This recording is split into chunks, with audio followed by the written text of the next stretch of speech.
Good afternoon, buenas tardes, todos. I'll let everyone shuffle in and I will get started here in just a moment.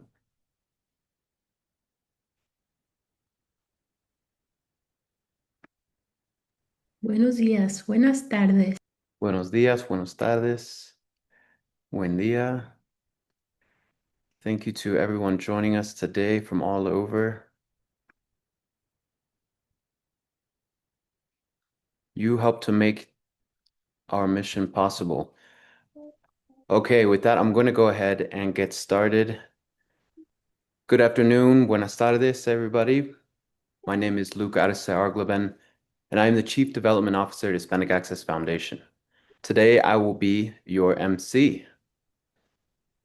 Hello, everyone. Welcome. Bienvenidos to an incredible webinar. I am Luke's sidekick for today. I'm his Robin to his Batman. My name is Martin Martinez, and I'm the Development Engagement Specialist here at Hispanic Access Foundation. Thank you, Martin. We want to welcome you all into today's webinar, How Change Happens Through Our People. Today will not be about organizational charts or visual program models. We're here to talk about what happens when we're here to talk about something that we are most passionate about, people. At Hispanic Access, we know that great leadership already exists within our community. Those leaders just need the right bridge to help them access better resources, networks, and opportunities that can improve their lives and the lives of their comunidad. So today we wanted to share something we deeply believe, that by investing in Latino leaders, we can advance together a thriving nation that lifts all people. And here at Hispanic Access, we're doing exactly that. You know what, Luke? That is exactly right. And before we dive into these incredible stories you're about to hear, we want to see who's in the room. We want to get to know you, who you are. And first, we want to ask you to do us a favor because we do want to get to know you. Your voices matter to us. We want you to scan the QR codes that are on your screen. If you prefer in English, click in English. If you prefer in Spanish, click in Spanish. Tell us where you're joining us from, which area of impact moves you the most, be it nature and environment, economic mobility, health and well-being, and our soon to be launched our leadership Institute. I want to make a pause right here. Si hay alguien aquí que habla español y quiere escuchar este webinario en español, les vamos a invitar a que vaya al icono de globo, la parte de abajo, donde Natalia lo va a estar esperando para escuchar este mensaje y esta gran conversación que vamos a tener en español. I just want to say one more time that if you speak Spanish and prefer to in Spanish, please click the global icon below. Join us there so you can listen to the rest of the portion with us together. And again, click the QR code, let us know where you're coming in from, write your question in, and then also what is it that you are most interested in. Luke, I'll send it back to you. Thank you, Martin. It's powerful to see everyone here today. Thank you again for joining us. And it's a reminder that while our geographies may differ, the heartbeat of our comunidad is the same. But we're here to answer a fundamental question about our work. What difference is this actually making? When we look across the country, we see talent and relentless hard work in our Latino neighborhoods. And the challenge is not a lack of leadership, but rather a lack of access. It's the barrier that keeps brilliant advocates from the rooms where policies are being decided, and it also results in a lack of representation in the fields which are shaping our future. It's the missing connection between local vision and the national impact we seek to make. Hispanic Access exists to be that bridge. We don't just run programs, we invest in people, and we activate trusted networks around key issues that shift the systems that shape our nation's future. Today, we're moving past the flowcharts. I know we have a chart here in front of us today, to how change actually happens through the stories of two incredible leaders who are the living proof of our mission. Now it's my honor to introduce our President and CEO who will guide this conversation, Maite Arce. Since the founding of Hispanic Access back in 2010, Maite has grown our organization into a national leadership and network catalyst organization.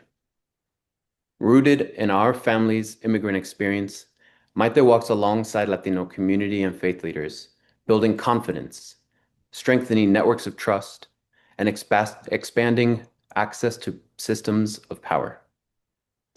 A recipient of numerous honors, including an honorary PhD in organizational leadership, Maite is dedicated to ensuring Latino leadership shapes a thriving nation for all. With that, I'd love to welcome Maite Arce, President and CEO of Hispanic Access Foundation. Thank you, Luke. Thank you, Martín. Thank you, all of you who are here today with us. Estamos muy agradecidos con todos ustedes.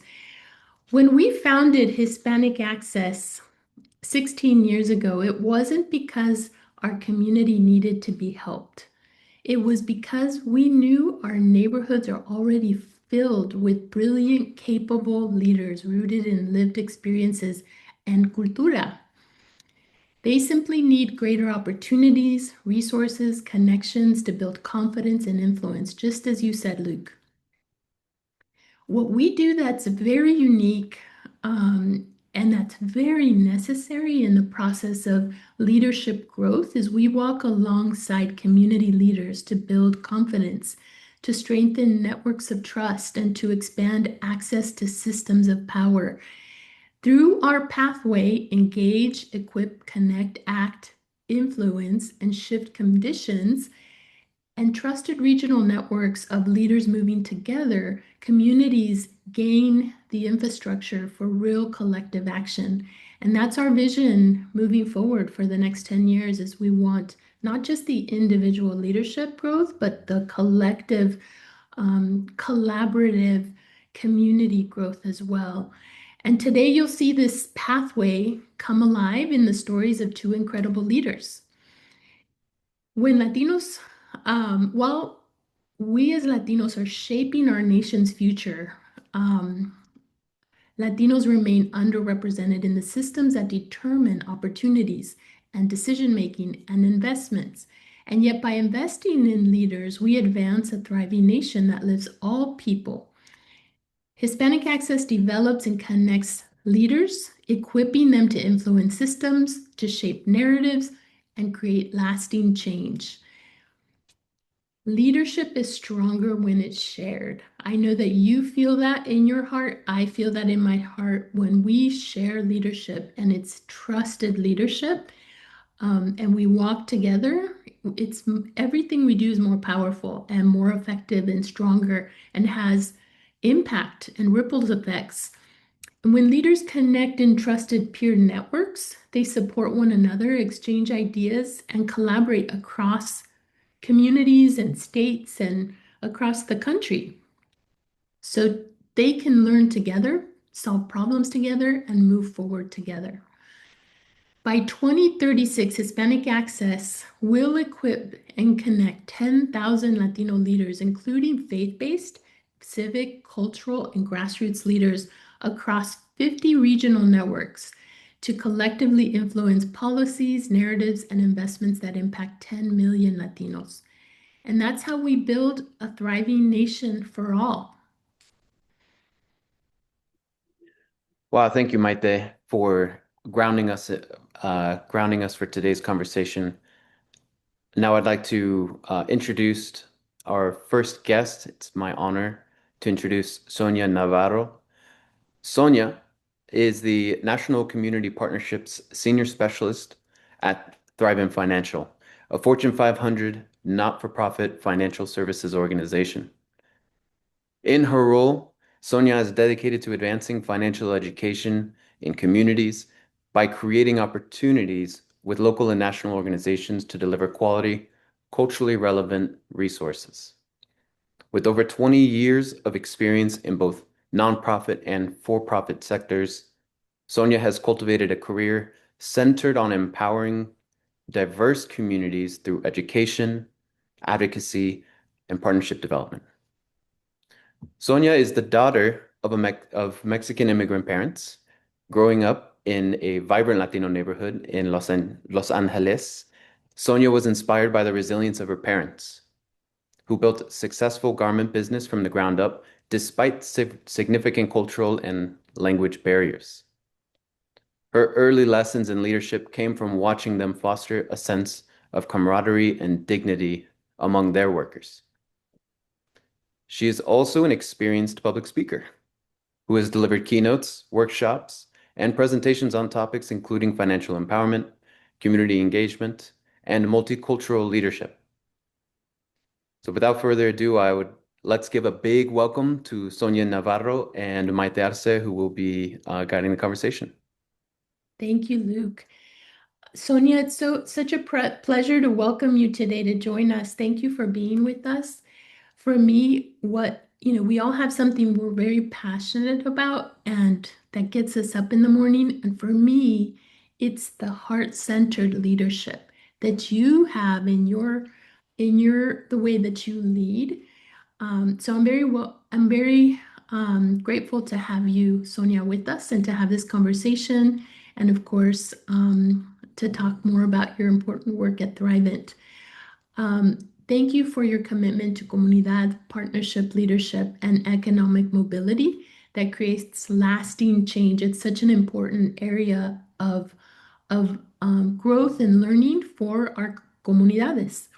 And so, my first question, Sonia, for you is how did our partnership with Thrive It come about, and what drew you to the collaboration with Hispanic Access? Yes, no, thank you so much, Hispanic Access Foundation, Maite, Luke, for the invitation and the opportunity to be here and share a little bit more about me, my why, and my passion. My passion to really be able to be the bridge amongst great organizations, companies with our organizations to really empower and mobilize our communities to be the best they can be. And so the work that we are building with Hispanic Access Foundation and a great company such as Thriven comes about from the opportunity of wanting to help others. One of the key topics right now is we as Latinos, we're the fifth greatest GDP in the world if we were a country, right? And that's great. What does that tell us? It tells us that we're consumers. We are consumers. However, when we look at the data, right, pertaining to wealth generating or even retirement plans, right, only 30% of Latinos have a retirement plan. What does this tell us? It is telling us that, when we retire, there's a couple of things, right, that I have experienced out working in the community is we're relying on our children to be our retirement plan, right? Or on Social Security, for example. And so for me, coming from a familia where we work really hard to build the business, my parents did not have the tools to make their money work harder for them. And they only knew the savings account, which doesn't really help with saving actually, right? So I'm very committed to really helping our communities by providing the education, the resources for them to make the right choices for themselves, whether it is to go ahead and retire here in the United States or retire in their country or help support their families.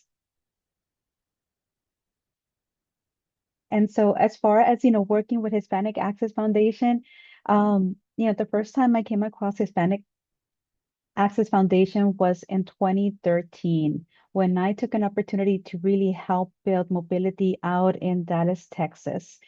And I was just blown away by the network of pastors in the community that even throughout my trajectory in my career, I always came back to Hispanic Access Foundation to see how we can continue bringing the resources and mobility into our communities. That's wonderful. Thank you so much, Sonia. Tell us a little bit about how your parents, I know they built a business and it wasn't easy for them to do this. And today in Southern California, where you are located,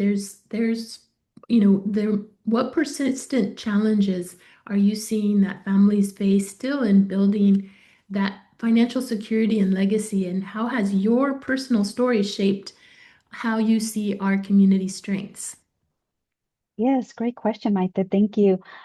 So there's a couple of things that I have seen, I have witnessed. My parents didn't know the language. We're not acculturated, right? I remember my parents, working long hours, and when they would come pick us up, we would go to a garment district and pick up, ganchos, material, from the dumpsters. And we would go ahead and go to the open door swap meet and sell those for like 5 cents, 25 cents. And that's how they built, you know, saved enough to buy their first máquina, sewing machine, right? And that's what propelled them to build their own business. But they work hard and they were disciplined and they were leaders that wanted to help other Latinos that were coming into the country back when the Civil War was happening in Central America. And so they were great at building, but again, not the language barrier, not having access to resources, or even not knowing about the resources that were available in this country, hindered them from building a much greater opportunity. In my day, I gotta tell you something. When we come to this country, many of our families come to progress, to build progress, to help our families, right? And one thing I tell people in the community, I'm like, if you're not where you want to be, that means we need to change. We need to go ahead and start from the very bottom. ¿Dónde quiero crecer? Where do I want to be? And who do I need to meet? Or what do I need to get involved? Or even go back to school to learn the language. One of the main lessons that I feel my parents hinder my parents is the lack of acculturation. The lack of acculturation and knowing about the resources that other cultures have access to or are aware of it, right? But for me, is how can we go ahead and continue to break the cycle of poverty? Let's not be a victim. Let's go ahead and be proactive and find ways where we can grow and be the change that we want to see. Yes, it's Sonia, in the story of your parents, I definitely felt the connection to the story I have with my parents. And I think of my parents and how entrepreneurial they are and were, and how disciplined, and how their work ethic was just so amazing, and how much they accomplished, not really knowing how to navigate their surroundings and not knowing the language, having kids, to take care of, and jobs, and it's just amazing. And then of course, as I grew up, they said, "Oh, I didn't accomplish anything. We could have done more, but we just didn't have the education and awareness." And I said, "No, you did like the hardest part. You brought us here and you made it happen, and we, grew, and we did see progress, and we did have opportunities as kids." So it's very inspirational, and then it's, my role as the eldest of the kids was to help them navigate their surroundings, and I just did what I could, but there was so much that we missed, right? And that's why professionals like you are so incredibly important in our community, and that's why the idea of building wealth and the way Thrivent works to help people understand all of the ways that you can build wealth, that we may not even be aware of, and how, an older person can still, it's not too late for us. We can still do this and make progress. And a young person has a lot of opportunity, even if they don't have a high income, to make and build progress over time. And that's how you build wealth. So tell me more about what inspires you in your work, Sonia, and what you're excited about. Yes, Maite, your story, yeah, definitely. Our stories definitely resonate. For my parents, education was not really an option, right? It was more you work hard. You work hard to build something. So it goes without saying, Maite, I graduated high school and I got married very young. I have two children. I have two children, and I didn't complete my college education to just recently because I was so focused to upbringing my children and providing them the opportunity to go to college, to be the first in our family to go to college. So my children went on to college. My son is a physicist. My daughter has a master's in data and research analytics. And so they went on to college. After they completed their degree, they told me, Mom, it's your turn. I went back to school. In 2020, I went back to school, Maite, because I want to make sure that I am a testimonial that anything that you dream of, you can accomplish. So I went back to school in 2020 to obtain my undergrad. Not only did I obtain my undergrad from Pepperdine Graduate School of Business, but I also pursued my master's degree. Again, it was not easy. I had a full-time job and going to school, and as an adult, right? Studying doesn't come really easy, but I share this because if there's anybody out there who's thinking about, no, I can no longer go back to school because X, Y, and Z. No, I went back to school in my 40s and I was able to accomplish this dream because I had asked my children to pursue a higher education. So if they did it, I wanted to be able to do it as well. And this right here has given me the recursos, the tools, right, to continue to grow in my career and continue to conduct the passion that I have always had, which is, to bring the resources into our community, to be in some of those rooms advocating for the Latinos here in the United States. And that's what propels me. It's like, how can I every day, how can I be a better version of myself? And at the same time, how can I empower others to become the best they can be? That is so incredibly inspiring, and just, knowing you and seeing your journey is just amazing. I mean, we really, as a leaders, can accomplish anything, and we're in a place where that is possible. And isn't it better when we do it together? And your job, Sonia, in leading at Thrive It and working with congregations and community organizations to help them build wealth and knowledge about building wealth is really incredibly important. Tell me a story about that work in terms of helping individuals, and then also what have you seen in terms of maybe within a congregation how a community can even work together to help one another? Yes, I think organizations such as Hispanic Access Foundation, who are very well connected with the community, are great vehicles for great companies such as Thriven to be able to provide the education, the access, more than anything, the access, right?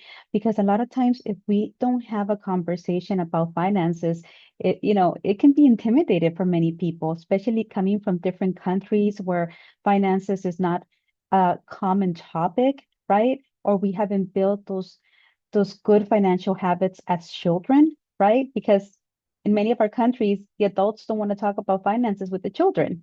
But I find that, partnering with Hispanic Access Foundation has been very important in the work that we're doing because we want people to become comfortable with that conversation, with the accessibility to these tools, on how anybody can go ahead and understand and make that financial conversation normal or comfortable, right?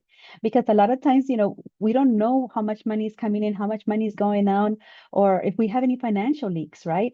Many times we hear, oh, especially los jóvenes, the young people, right? Oh, I got an Uber because I woke up late. I couldn't take the bus, right? But if we calculate how many times we take Uber during a week or a month, I mean, that is a financial leak that we don't realize we have, and that if we were able to position this in a different platform, it can help us reach our financial goals.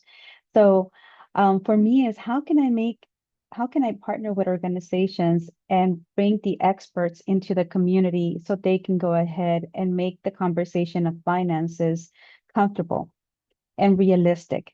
Because believe it or not, there are organizations such as Triben that is committed to our community to congregations, to nonprofits, to schools, to really bridge the gap when it comes to finances. Yes, and it makes such an incredible difference. I've met through you, Sonia, other representatives of Thrivent in different states, and they're just so incredibly committed. And I've learned so much in terms of the idea of, as a young person, do you want your debt to grow or do you want your savings to grow? And you know, one of whatever you have is going to grow. Which one do you prefer? So I'll never forget that visualization, and so I appreciate so much the partnership we have with you and your commitment to our community and the work we do together with Thrivent. And so just one other question for you is how does a you are building a true legacy, not just in your family with your kids, but also within an organization and these communities that you are helping to build, to educate, and also to have the tools to build wealth. Um, and so for you, for me, that's exactly what walking alongside leaders looks like. And I think our parents modeled for us what they hoped, you know, that discipline, that work ethic, the risk taking, and then we model as leaders for our families and our communities what we want to see and what that legacy should be. What is that legacy for you, Sonia? What do you want to make sure your comunidad um, uh, takes from your life? Yes, thank you. Great question, Maite. For me, I want to change the narrative. I want to change the narrative when it comes to Latinos. You know, I don't like getting political. I just want to control what I have, what I can do personally. So you'll never see me out there. I want to go ahead and take action, right? And empower others to do that by preparing themselves, by really looking at where you're at and where you would like to be, right? If you're not living the life that you want to live, then what do you need to do in order to make this happen? For me, that is what I want to do. How can I bridge the gap? How can I empower Latinos? Yes, it's great to be the greatest GDP, but I want to make sure that we are financially free. What what that means is, look at your look at your credit cards, right? How much interest are you paying in your credit cards? Can we go ahead and find a different way to go ahead and minimize the interest that we're paying? Look at, where are you financially and how can you go ahead and get to that one place that you want to be? I want to I want my legacy, I want people to take control of their finances and be more proactive in generating wealth for Latinos, because at the end of the day, I think about my parents. My parents are no longer here, they're in heaven. And I feel that they left me a mission to break the cycle of, of having more access for Latinos, whether it is health, whether it is you're starting your small business, whether it is you're generating wealth. What can I do to really break that cycle and empower others to really take charge of their lives and make a positive impact where we can make this, not only this country, this world, a better place for one another. Thank you, Sonia. Thank you for your thoughtful sharing and your deep investment in our comunidad. I really appreciate your words and just very thankful for you. Gracias, Maite. I'm thankful for you and Hispanic Access Foundation and the whole network and community here together. I mean, all of us together, we can make a great difference in everybody's life. So I'm just very grateful. Thank you. Thank you. Luke, back to you. Thank you, Maite, and thank you, Sonia, for a powerful reminder of our mission in cultivating capacity through leaders, through our community, strengthening community in order to advance a thriving nation that lifts all people. As we'd mentioned earlier in the webinar, this next portion is going to be in Espanol.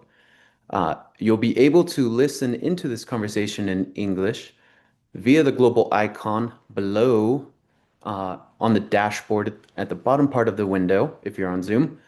If you prefer to listen in English, please click that. In the English translation, we will be switching from Spanish to English. Again, bottom of the window, it looks like a globe. And if you'd like to listen in English, be sure to press that. Now I'm going to introduce Father Reverend Hoover in English, and then we will be moving to the Spanish portion of this webinar. So with that, it is my honor to introduce our next guest leader, Father Reverend Hoover Cajica. Father Hoover, locally known in Orlando, Florida as Cura Loco or Crazy Priest, a title he wears with pride and joy, joins us today. He is the CEO, president of Renacer Foundation, which was founded in 2021 in Orlando, Florida.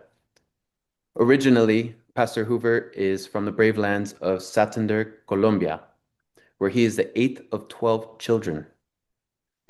He grew up in a home where he learned two fundamental lessons that have defined him today: a fierce pragmatism from his father and a commitment to being available to others 24/7 from his mother. His journey has been anything but traditional. While studying philosophy and theology in Bucaramanga and psychology in Rome, he spent his summers working on cruise ships, traveling from the fjords of Norway to the coasts of Egypt. Those summers taught him a universal truth that no matter what language we speak, we all share the same dreams and the same heartaches. For 18 years, he has served as a bridge builder, whether reaching millions through viral homilies on social media, or walking alongside those struggling with mental health issues. His mission is simple: to shout to the world that loving is worth it. Again, in 2021, Father Hoover founded Renacer in Orlando, Florida, and it is an organization dedicated to providing light and a project of life for the migrant Hispanic community. Please join me in welcoming a true catalyst for hope and a dear friend of Hispanic Access, Padre Hoover Cajica. Muy bienvenido, Padre Hoover. Es un honor y una alegría que está usted con nosotros. Usted también para mí es un ejemplo increíble de ese liderazgo centrado en el corazón, ¿verdad? Y thank you, Luke. Estamos honrados de que usted está con nosotros y para mí me encantaría que podamos conocerle con todo este grupo en esta conversación, pero quisiera que me cuente quién es el cura loco. ¿Y cómo nació la Fundación Renacer? Díganos, para usted, ¿qué fue esa motivación y esa respuesta de amor para nuestra comunidad migrante hispana? Gracias, Maite, y gracias Hispanic Access y especialmente a todo el equipo que está detrás de toda esta experiencia que tenemos ahora, Martín, Luke y todo el equipo de trabajo. Pienso ahora ya, dentro de poco voy a cumplir 50 años y es muchos años, el año entrante cumpliré esos 50 años y ya con más calma pienso y tiempo que las experiencias negativas de la vida, unidas a la fe, se convierten en oportunidades. Pienso que para nadie es un secreto el bullying escolar y haciendo eco de mi infancia, yo tengo el nombre de un electrodoméstico que es una lavadora, una aspiradora y es Hoover. Entonces, cuando era niño me decían Hoover la lavadora, Hoover lo seca, Hoover lo plancha y bueno. Y después cuando llegué acá iba a las tiendas y veía las aspiradoras Hoover y todos me decían, ay, vea, ese es su nombre. De hecho, en Waukegan, en una parroquia que estuve, me regalaron una pequeña aspiradora de marca Hoover. Entonces, es eso, las crisis, si yo los uno a la fe, se convierten en oportunidades. Y no fue fácil cuando era seminarista, no fue fácil siendo un sacerdote estudiante en Roma. ser víctima de racismo de los mismos sacerdotes católicos, porque me decían a usted de Colombia, ah, sí, Pablo Escobar tiene producto colombiano y se tocaban la nariz y yo, tan lindos los padres. Entonces, todo ese bullying de discriminación, de racismo que, que lo he vivido, se ha convertido como en oportunidad. Y cuando llegamos como inmigrantes colombianos, un grupo de amigos profesionales de la Universidad Pontificia Bolivariana, fuimos víctima de estafas, de robo, de discriminación, de explotación.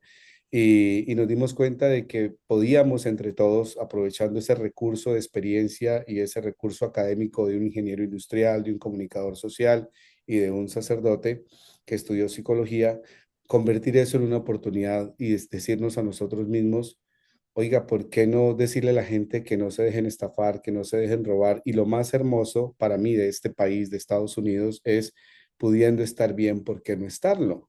Si aquí tenemos todas las oportunidades, porque hay recursos, porque hay organizaciones, está Hispanic Access Foundation y como Hispanic Access muchas otras, pero que no conocemos. Entonces ahí es donde surge la experiencia, el conocimiento y las ganas de salir adelante hace que nosotros, digamos, renacer se convierta en la oportunidad para brindar información especialmente y conectar a la comunidad con los servicios. Y detrás de esa intención, pues pienso que ha estado la bendición de Dios, porque apareció un sacerdote episcopal, que es el padre José, aparece un pastor evangélico, y yo decía, espérese, si yo antes peleaba con los pastores, ahora me toca trabajar con ellos. Entonces, todos esos retos de fe se han convertido en una propuesta de Dios y es llevar la fe a la acción. Excelente, pues sí, su vida ha sido una inspiración y el cuidado para la comunidad, el corazón para la comunidad también. Y usted en Renacer y con todos los socios y el equipo brillante de Renacer, está haciendo un trabajo increíble y en colaboración con Hispanic Access el proyecto de bosques comunitario de la fe. Eso cuando yo lo vi en las redes sociales dije, wow, mira qué hermosura el nombre, el trabajo, las personas, el impacto. Cuénteme un poquito sobre ese proyecto. Bueno, Bosque Comunitario de la Fe, Maite, es una oportunidad hermosa de conectar líderes con comunidades y comunidades con líderes. Ir a una iglesia cristiana, o sea, imagínense un pastor evangélico y viene un cura católico y le dice, quiero sembrar árboles en su propiedad. Eso como que causa un poco de qué está pasando aquí. Y empezar a conectar con la comunidad y decirle, nosotros queremos darle un valor a su propiedad, sembrar un árbol. Un árbol significa un incremento de valor a la propiedad. Y al mismo tiempo decir, podemos crear estructuras de protección y de prevención en la salud mental. Queremos conectar a la comunidad con la naturaleza porque para la comunidad latina, los hispanos, el árbol es muy importante y decirle a un dominicano, a un cubano, a un puertorriqueño, a un mexicano, a un colombiano, yo voy a tener un árbol de aguacate en mi casa. Entonces, dígale a un mexicano un árbol de aguacate y una vez como que se le alumbran los ojos. Entonces, eso ha sido una experiencia para nosotros de oportunidad de conectar a los vecinos, porque también cuando emigramos a un país con un idioma distinto, creamos inconscientemente unas barreras de miedo y de como yo no le hablo al otro y prefiero estarme aislado, ni no me meto con nadie, nadie se mete conmigo y ya. Entonces, este proyecto ha significado romper muchos muros, muros de miedo, muros de idioma, eh, eliminar tabús de ver a una psicóloga profesional abriendo un hueco en la tierra. Entonces, ¿cómo dice Laurita, la psicóloga? Sí, ¿cómo dice el Padre José? Sí, y ver todas estas personas sembrando un árbol, sembrando 10 árboles, tener acceso a hospitales, a clínicas, a iglesias cristianas y decirle el número impacta mucho. Cuando uno dice, nuestra meta es sembrar más de 1000 árboles, la gente dice, ¿cómo así? En una ciudad, en un área definida, sembrar 1000 árboles, entonces como que, oh, esto es mucho. Pues ese es como ese gran reto del bosque comunitario de la fe. Y lo lindo de esto, que lo hemos venido haciendo hasta el momento, es conectar a los vecinos, conectar a los pastores, conectar a las empresas privadas, conectar a los elegidos poner a un comisionado de la ciudad de Orlando, poner a un comisionado del condado de Orange, poner a una representante del distrito del estado de la Florida a podar árboles. Entonces, eso ha sido muy lindo porque se convierte en la Florida Central, el tema de los huracanes es fuerte y prevenir y ayudarle a un adulto mayor a decir, venga, cuide su casa, tenga mucho cuidado, usted no está solo. Y para las personas ha sido muy fuerte, emocionalmente hablando, tener en su casa un senador, un representante, un comisionado, un cura, un pastor, una pastora, podándole el árbol. Ellos dicen, wow, no estoy solo. Entonces, el impacto del bosque comunitario de la fe detrás de lo que es sembrar un árbol hay muchísimas cosas, salud mental, bienestar, conexión, seguridad, comunicación. Es una experiencia muy, muy, muy linda y lo que hemos visto en las últimas semanas, como lo ponemos en las redes sociales, de otros condados, de Seminole, de otras ciudades, Apopka, Kissimmee, dicen, padre, en mi casa no pueden ir, no, lo siento mucho, es que solo está restringido a un cierto número de códigos postales. Padre, ¿será que no pueden venir a Tampa? No. Padre, ¿no pueden venir aquí a San Agustín? No. Pero ha sido una cosa muy positiva que nos pregunten si podemos ir a sembrar un árbol a otro lugar. Es un hermoso trabajo y creo que para mí fue cuando lo visité en enero, fue increíble mirar cómo no solo están sembrando árboles y árboles donde cuando manejas por Orlando se ven las calles am, o donde hay esos árboles bien grandes, los live oaks que tienen colgando bien hermosos, pero cuando se van a las comunidades, a ciertas comunidades, las nuestras comunidades, esos árboles no existen. Entonces es hermoso que ustedes están cambiando eso para asegurar que nuestras comunidades, nuestros barrios también tienen esos hermosos árboles que son muy saludables para nosotros. Y luego me gusta también cómo están educando a los jóvenes que están participando y a los seniors también, a las personas mayores y les están dando herramienta. Aquí está sus equipaje para que usted pueda mantener saludable este árbol de aguacates y así después de enseñarles cómo que participen en esa plantación. También es la educación, la herramienta y se quedan muy contentos porque dicen, aquí tenemos no solo un árbol nuevo, pero comida que vamos a compartir estos aguacates con la comunidad. Y algo interesante de este proyecto es la conexión de la comunidad con la organización y con las organizaciones. Junto a Renacer Foundation está Corpus Care, está Biofilia. Entonces hay otros eventos que tienen que ver con el tema del cuidado del medio ambiente y la educación. Entonces, por ejemplo, en esta temporada de helada, que se quemaron muchos árboles, llamar a las personas y decirles, mire, proteja su árbol, póngale una sábana, póngale esto, o una anciana que dice, no, a mí se me quemó el árbol, ¿será que me lo pueden reemplazar? Entonces, volver a la casa de esa anciana y decir, ve, aquí les tengo café con pan, les tengo fruta. O sea, se ha creado una conexión de familiaridad muy linda con la comunidad y con los voluntarios. Y ya, por ejemplo, identifican la palabra renacer, identifican la palabra corpus care, identifican biofilia y el impacto que genera la palabra Hispanic Access Foundation. El logo ya las personas lo identifican y pues cuando llegamos dicen, llegaron los de Hispanic, llegaron los de Hispanic. Entonces, aunque somos diferentes organizaciones, somos la familia de Hispanic y es algo muy bonito que en el argor de las personas haya esa identidad de pertenencia y de cuidado. Y en esa colaboración con diferentes organizaciones y líderes es pues algo divertido y es algo que nos da mucha alegría y que tiene más impacto también porque todos estamos juntos. Y usted también está colaborando con nosotros con el programa de STEM, que se trata de la ciencia.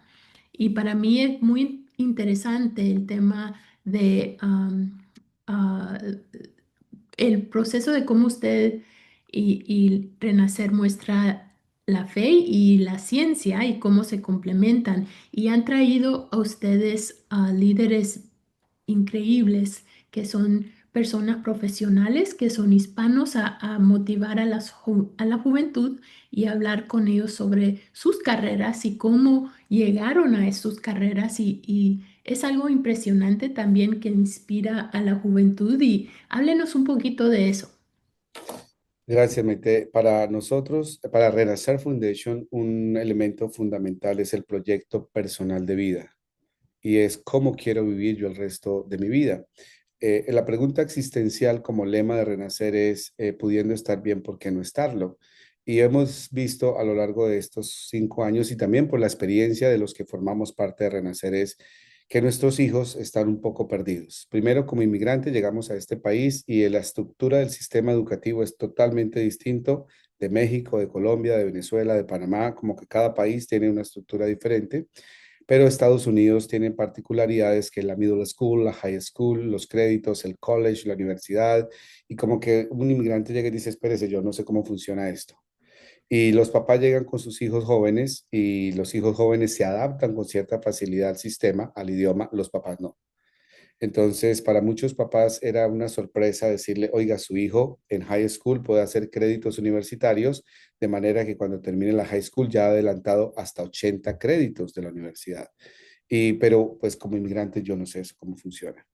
Y a la par ya a nivel mundial, la generación de hoy en día no saben qué ser o qué hacer. Todos quieren ser influencers, todos quieren ser gamers y como que no ser ingeniero, ser psicólogo.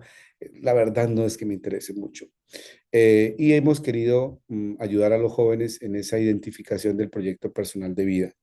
Cuando en el 2024 conectamos con Hispanic Access en un evento de organizaciones non-profit y se dio la oportunidad de aplicar para este grant de Sten Halt, de Senderos a la Ciencia, eh, yo sentí como que Dios escuchó nuestras oraciones porque no sabíamos cómo. Y cuando Hispanic Access nos dijo, mire, tienen que hacer esto, se hace esto, se hace esto, nosotros dijimos, wow, gracias Señor, yeah, lo logramos.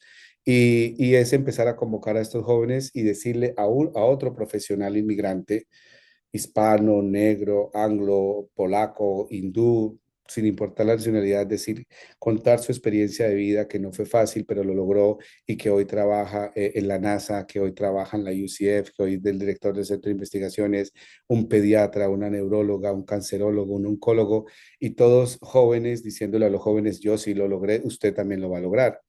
Eso ha sido para nosotros muy, muy, muy impactante. Y lo otro dentro de este programa, el programa de mentoría, porque yo mamá no tengo el conocimiento, yo papá menos, pero hay un profesional que apoyado por Hispanic Access le va a permitir al joven ir escudriñando paso a paso las universidades, la carrera que quiere, dónde lo va a hacer. Y a veces no pues el joven no tiene a quién preguntarle, por miedo, por pena o bueno, por lo que sea, pero el mentor le va a permitir al joven decirle a dónde buscar, qué buscar y cómo buscarlo y cómo lograrlo y cómo aprovecharlo.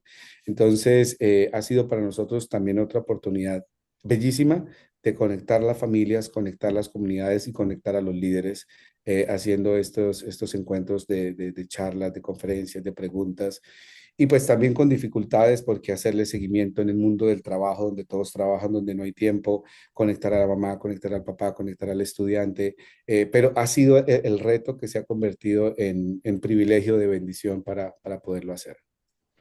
Pues es una bendición, Padre Hoover. Muchísimas gracias por compartir en este día con nosotros su hermoso trabajo, un poquito de su vida también. Y bueno, estoy muy agradecida con usted and very grateful with you, Sonia, also for joining us today. And just really excited. I wish that we could spend more time telling your stories, but I'd like to give this over to you, Luke. Thank you, Maite, and thank you again to Father Hoover and Sonia Navarro for, as well as you, Maite, our CEO, for sharing your experiences and stories of how change happens through our people, through you. It is a powerful look at what this really looks like on the ground, what motivates the leaders who are behind this work. And we believe that when investing in those leaders, strengthening leadership, we're strengthening communities, and in doing so, we're strengthening America's future. I know we're transitioning back to English. Martín, ¿qué pasa? Luke, muchísimas gracias por la oportunidad. Ahora queremos que todos cambiemos una vez más. Queremos despertarlos. We want to wake you guys up a little bit, right? That's what we're doing this because we want you guys to participate with us.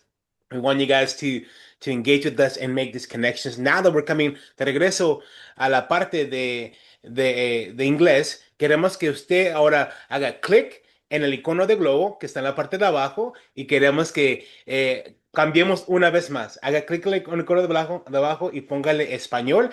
And then all of you that speak English, welcome back. We're back here. So excited for this next portion. Again, thank you so much, Sonia. Thank you, Padre Hover. Thank you, Maite. Thank you, Luke, for guiding us through this amazing. But I also want to give a quick shout out to Natalia in the translation and Evelyn handling all of our tech. So give them a shout out as well, guys. Luke, I'm going to hand it right back to you. Yes, and for English speakers who may still be on the Spanish interpretation line, go back to that interpretation globe and click original audio. We're speaking English once again, and so you can join us back in the main session, and we invite you to do so. Now we have some great questions that have come in from the audience. I'd love to just dive right in. I saw a little bit earlier one that seems more catered towards Sonia. A question about I'm going to call it the network effect. Someone is asking when you look at experiences at Thrivent and in community, what specific milestones in service or impact can you trace back to strong partnerships? That's a really good question, and that's a loaded question. But what I would say is, when we transform people's lives, and that's when we can see the impact. And I know in my work throughout the many years that I've been working out in the community, one of the things that I kept on hearing over and over again, right after COVID, right? Because COVID happened and many people were not prepared for being off work for weeks, months, a year, right? And so people that we had conducted workshops, they were so grateful for the information that we had conducted prior to COVID because that mobilized them to really prepare for unexpected circumstances such as COVID. And so when we see that, there's had been transformation happening in the community, that in itself is something that is priceless and is so rewarding and is measurable. And that means we're making a difference in people's lives. We're making a difference in our future, right? Because all of us here, we're impacting our children's future generations, right? And if we get ahead of the game, then we can have greater impact for many, many years to come. And Maite, I have a question to you from a Pedro. Why should other Latinos invest in the work that Hispanic Access is doing? Great question, Pedro. I believe the investment in leadership is necessary. If we've seen it in our history of the 16 years that we've been since I founded Hispanic Access, the leadership in our communities is so strong. We see it, we heard it from Sonia and her parents, we heard it in Sonia, in Padre Hoover. It exists in our communities for people of all ages, from a high school young person to a senior citizen. Everyone in our community brings tremendous value. And what's very interesting about our community is because of our history and perhaps the immigration story, there are small gaps in our journey that with just a little bit of support could make a world of difference. And so it could be a connection, it could be a new relationship, it could be someone to come alongside you and walk with you through a transition in your life. It could be education or a new tool, or even someone to say, yes, sí se puede, you're doing great, and to validate the strength and good work of that leader.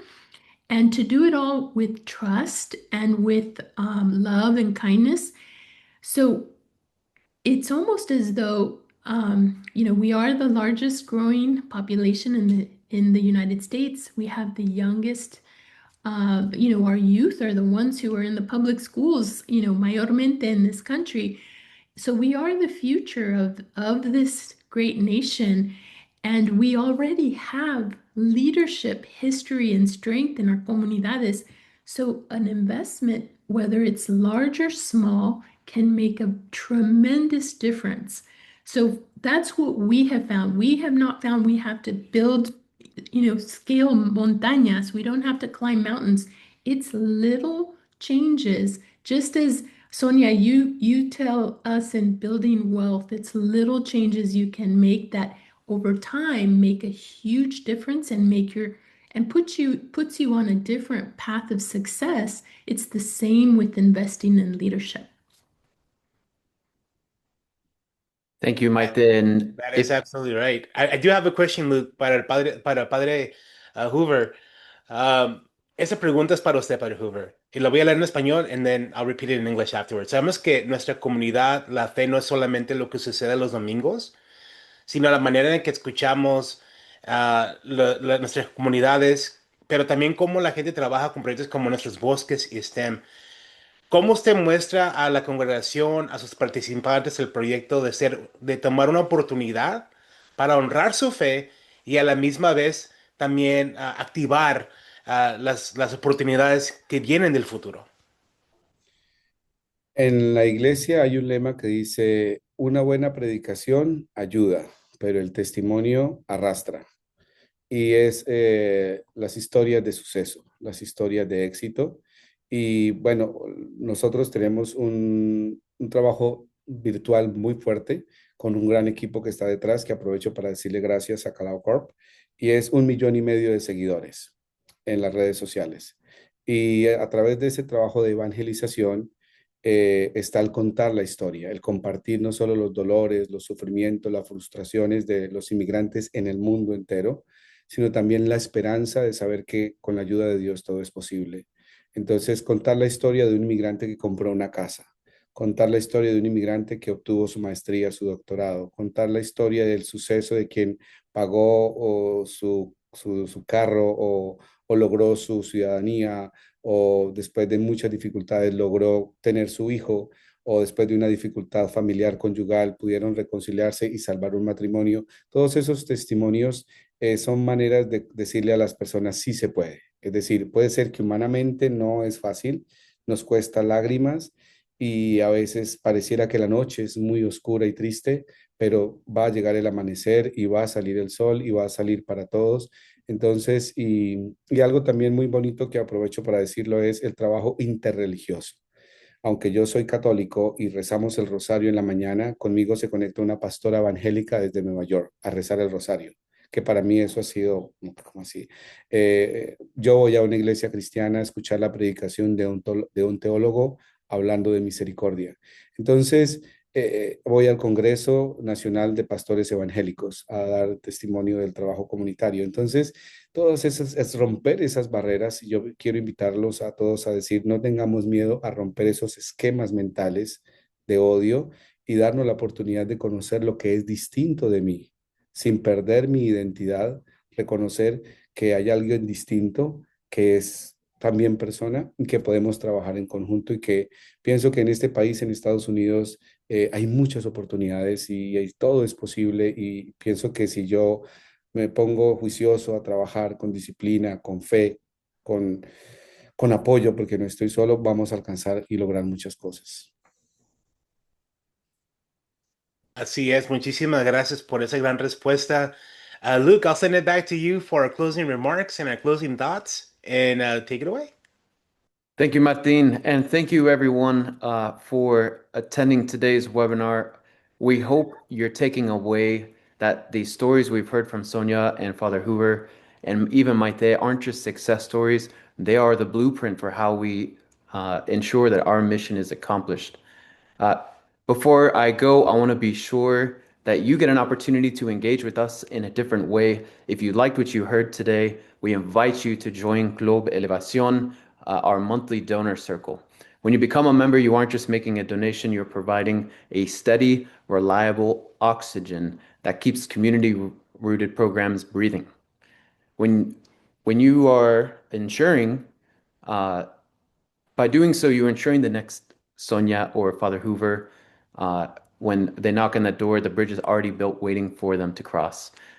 With that, I would like to go out today knowing that your voice, your partnership, and your support, and the threads that weave this beautiful tapestry of hope within our community are here. Thank you for believing in our mission, for participating in the webinar, and for being a part of the Hispanic Access family. Have a wonderful afternoon, everyone. Muchas Thank you gracias so a much. todos. Gracias. Gracias, Sonia. Gracias, Father Hoover. Gracias, gracias. Gracias, Natalia. Gracias, Padre Hoover.